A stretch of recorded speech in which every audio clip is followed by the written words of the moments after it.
Hello everybody, welcome back. Today as well we have got to another video. In this video I'll show you how you can create a wallet on Atomic Wallet on your phone. But before that, please do make sure to like our video, subscribe our channel, and yes, without any further delay, let's start.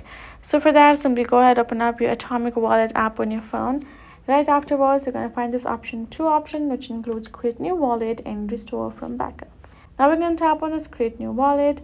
We're going to simply set a new password for us, and then we're going to tap on set. Again, reconfirm your password. Once you're done setting up yourself a password, you're going to simply wait till the wallet is loading.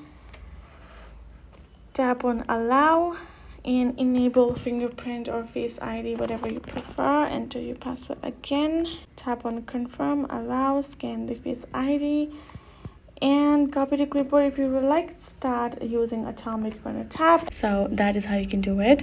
Hope this video was helpful to y'all. Thank you so much for watching, and yes, I'll see you guys in our next video.